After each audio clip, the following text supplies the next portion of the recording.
Hey guys, it's Will here coming at you with another video at the desk. I'm going to be looking at something, maybe use this in another video, but it's something I want to talk about in this part, depending I might do an intro on this, but if you haven't seen it, me and Callum did our video with our Warhammer Guide to Wargaming School of stuff, starting with what is a wargame and things, and we talked about one subject about it is okay to take it, to take it slow, don't go too ham, and it's okay to play gray. Which then led me into another thought. What happens if, say, maybe you get into a game and it's not too much for you, maybe you want to keep the models because you still like the idea of the game, but you're not going to get into it, or maybe you did sell the models and you just like, how do you find what you're into? And this kind of brought up a theological question for me, if that's the correct word. And that has happened to me in the last few years. I found more and more I'm less into the painting of models as in a unit, and I will if I'm really into a new game. Like I'll paint up a starter army, but after that starter army is just instantly downhill. I'll buy the models for the units. I'll build them. I'll prime them, but I'm not ever really into. Oh, bumped the camera. I'm not ever really into the side of painting them. And then that led me into trying to figure out what do I do. And this has led me down into trying a bunch of things. And this is where it's okay to do that. You can try not painting for a while. It's okay to take long breaks. Or you can try forcing yourself to do it. There's many different videos on how to find your way. And this led me into the next step. One of the next steps that we're going to go into in the next video, which is playing other games. And now, I'm not really going to play this game, but I have them if I wanted to. But I find I personally really like painting one-off models, especially heroes or characters for games. And that leads us into this video where one of the first few models I'm going to be doing is really glossy Moonstone box. See here, the models on the back. But yeah.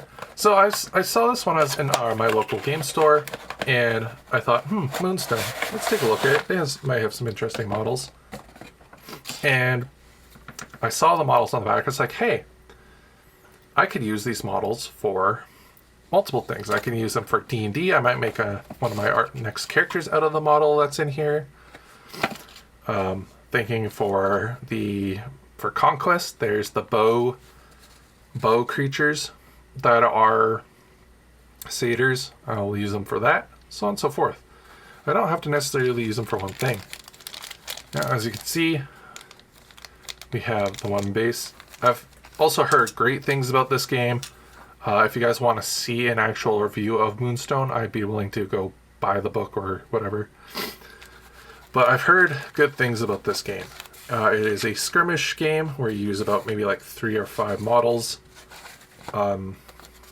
And that's all I really know about it. Cool little war bands based on things.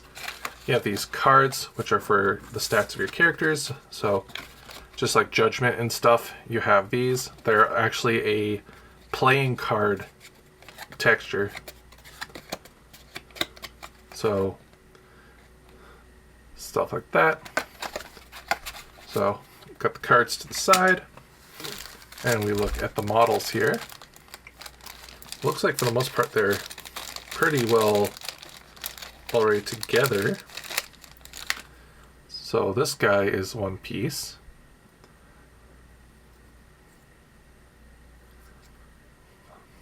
He's actually really well detailed. Got the name down there. We have the archer lady, which I'm going to be building up and using for Conquest. Then we have this guy. Kind of cool. I might give him away to somebody. But if you guys want to know what the scale is to this, they are, I'd say, early Games Workshop. So it's just like AOS first edition sized. So if you wanted a cool character for Beastman, you have one here. If you wanted a great D&D character, these seem to be the scale of D&D. This guy right here, this might be one of my D&D characters I play. And then, of course, she is also about the same size. So she's going to be smaller in scale to conquest for sure. But she will be usable for, you know, D&D Judgment. If they release a character that's a bow character, maybe even a hunter sort of character, I'd use her. But yeah, I'm excited to paint these. If you guys want to see them built, I'm probably not going to do... I'll build them and show them off here. And we'll talk more about the thoughts and what this video kind of is. This is just a pre-video recording for that video. So we're going to get right into it. When we get back, we'll finish our discussion on the logistics behind miniature games and skirmish games. We'll see you there. Now, I built these models and stuff. I don't know anything about the game. I didn't buy this box for the game. I bought the box for the models. So, though I've heard nothing but good things from Moonstone. It is a small skirmish game. You usually play with this many models, or maybe 4 or 5. And it is kind of very whimsical, you know, fairies and fae, garden gnomes, sort of, you know, whimsical sort of fantasy. And it looks pretty cool. I like the idea behind the game. And so I got these models for stuff. I was originally going to use these models for Conquest. And I was like, but wait, D&D. So I got this guy. He's going to be my next D&D character. I want to kind of play this sort of druid soul, ritualist from Guild Wars character who calls upon the souls of his ancestors or family to kind of be his powers.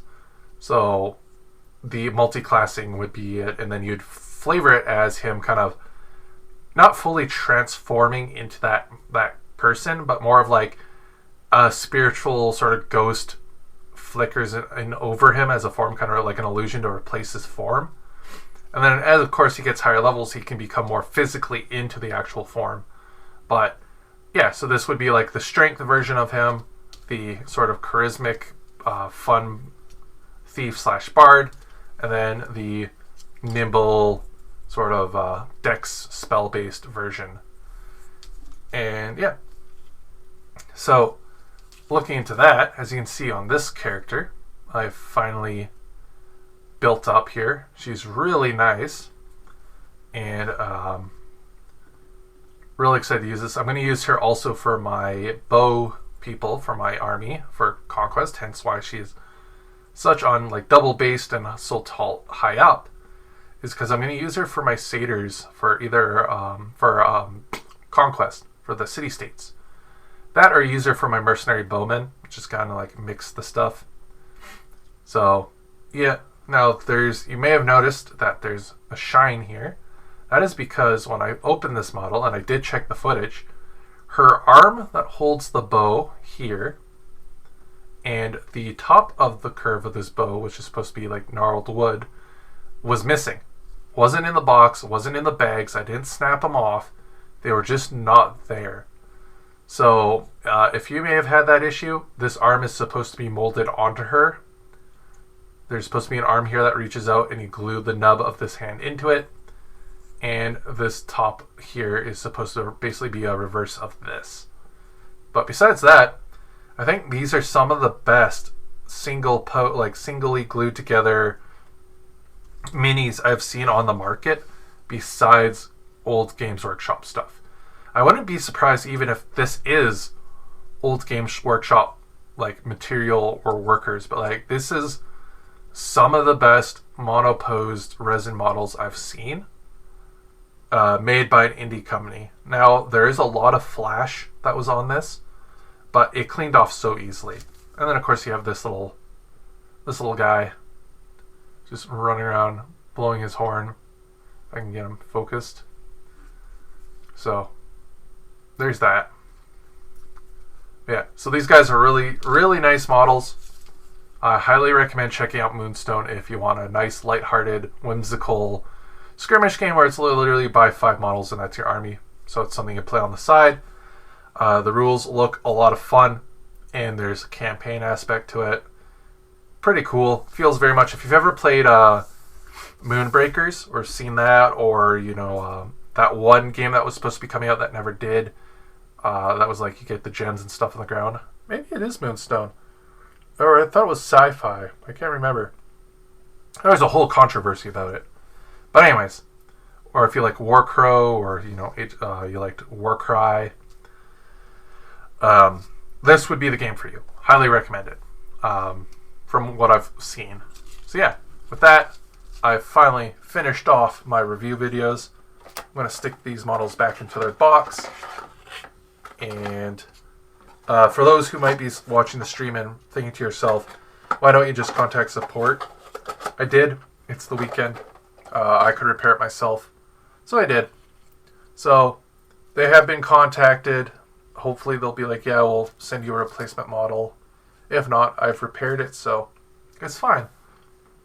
So that, I'm going to go let the camera cool down for a bit. Use the washroom, move the camera around, and we'll get back and we will continue on our commission work. So we'll see you guys right there. I'll put the music back on. Stay where you are. I shall return. Click the video. Click it.